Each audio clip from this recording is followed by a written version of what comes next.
Good morning, everyone. I would like to use this opportunity just to, as Kali said, take us a bit back, reverse a little bit, rewind the clock in regards to what was said when it comes to the Expropriation Act by the ANC itself. Because this week, the chickens came home to roost. This week, the ANC's extremist policies and extremist rhetoric backfired on them because the world took notice. And what we've seen in the past 72 hours, 48 hours, has been a remarkable softening of the rhetoric regarding expropriation without compensation from the ANC, and a desperate attempt to rewrite history from their propaganda machine. And unfortunately today, even in its weakened state, the ANC still has power over a very strong propaganda machine. When it comes to the history and the timeline, I'd first like to take you back to 2018. In 2018, the South African government, the ANC, pushed with everything it had to amend the South African Constitution to make expropriation without compensation possible and abolish private property rights in this country by amending Section 25 of the Constitution. It stated explicitly that this is what they wanted to do. There was no beating around the bush. It was crystal clear. What happened? Well, what happened was, in a strange twist of fate, private property rights were saved by the hubris of the radical left in this country. Because when the ANC pushed in Parliament for this amendment, the EFF refused to vote with them in Parliament, and it ended up causing the ANC not to have the two-thirds majority that they need to amend the Constitution. And the EFF did not abstain from, or did not make this choice because they support private property rights, because they thought that there was so much power in their hands when it came to the balance of forces that they could push for even more radicalism, that they could push for a total state ownership of all property in this country. And as I said, in a very ironic twist of fate, it was that arrogance, that leftist hubris, that in the end gave a temporary respite and saved private property rights for a while. And why I said for a while is because AfriForum at the time warned that this attempt signals that these attacks against private property rights are not going to end. It is only the first attack, the first attempt. And a few days or a few weeks later, AfriForum's warning was proven correct. And I want to take you through that timeline, because the ANC and its propaganda apparatus can try their very best to try and rewrite history, to try and gaslight the public in South Africa. But unfortunately for them, AfriForum has all the receipts. So let's see exactly from the horse's mouth what was said in 2021 when the attempt to amend the Constitution failed. Firstly, in 2021, we hear the following from then Minister of Justice Ronald Lamola, and I quote, "Changing the Constitution was just one instrument we could have used," Justice Ronald Lamola said in December 2021. "The matter is now ended. We will now use our simple majority to pass laws that will allow for expropriation without compensation." What laws is Mr. Lamola talking about here? He's talking about the expropriation bill. Next, what was said in 2022 from the president himself, Cyril Ramaphosa? Let's listen.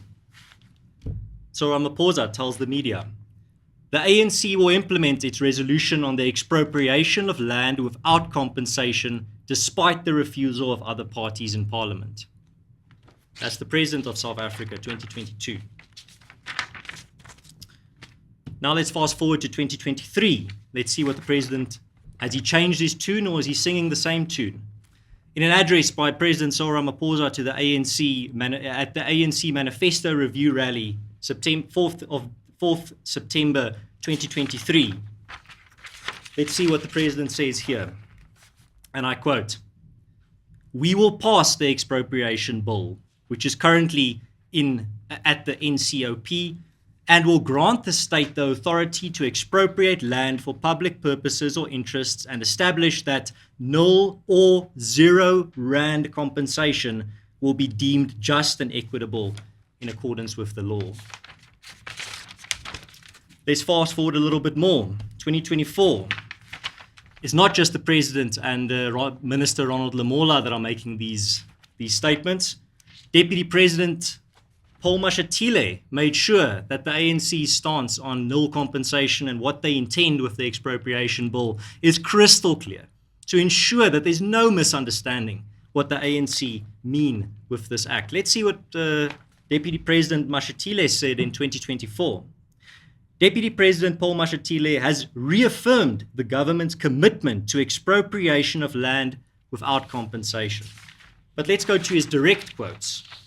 In specifically, because there were a lot of people and experts and analysts this week and government officials that desperately tried to gaslight the public into believing that null compensation is not the same as no compensation. But let's see how the ANC understands the idea of null compensation straight from the Deputy President, Paul Mashatile. 2024. Mashatile said he would speak to Ramaphosa about signing the expropriation bill into law. On the wording without compensation and null compensation, Mashatile said the intention was the same and the difference was wording. Here's his direct quote. And I quote, Paul Mashatile, 2024, Deputy President of South Africa. It may well be that you have issues with the wording thereof, but the intention is to achieve exactly that we need to expropriate land without compensation where applicable.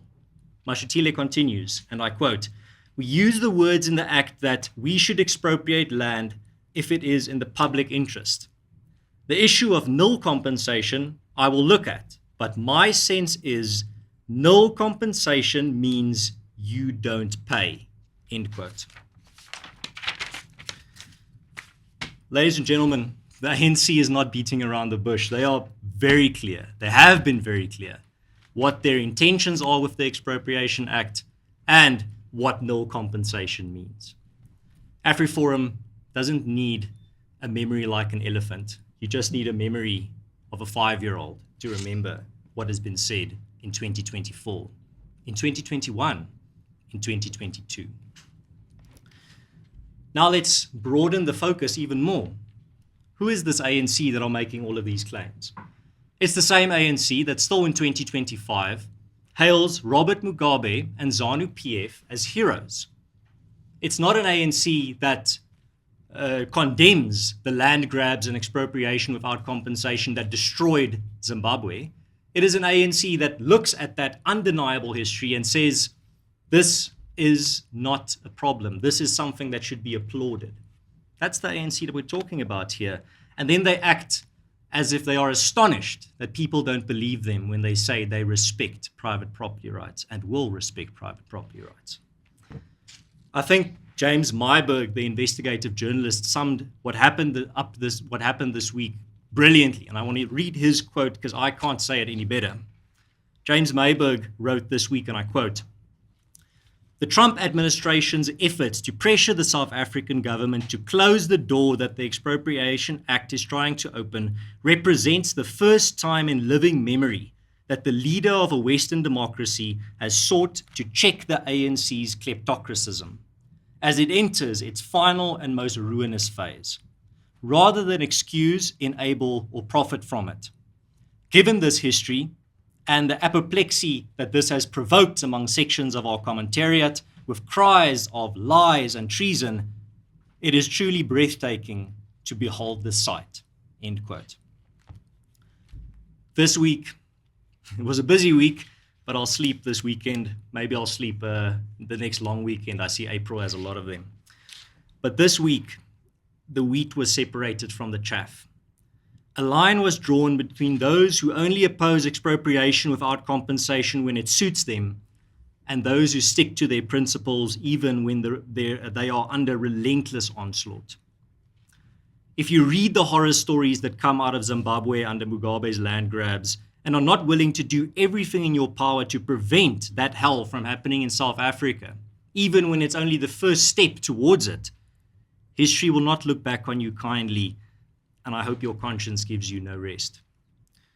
From AfriForum side, I would just like to end firstly on a big thank you to not only our members that stood by us, in Afrikaans you'd say wat bankvas agter ons gestaan het this week, but also our friends all across the world that have made their voices heard this week, sending messages of support and encouragement and saying that they are behind us in this fight against the attack against private property rights in this country.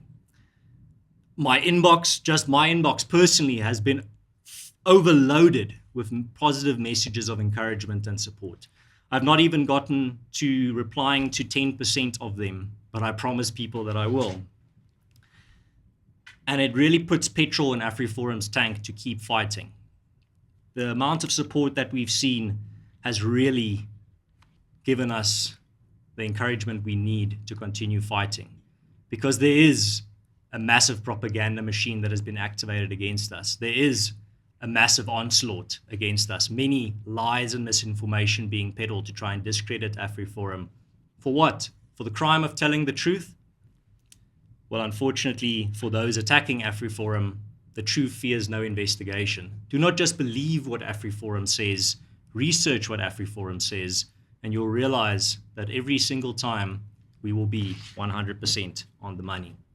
So thank you very much again to all of those people with clean consciences out there that respect private property rights, that believe in private property rights, that were willing to stand with AfriForum this week. Your principled stance under very difficult circumstances and intense circumstances will not be forgotten. Thank you very much.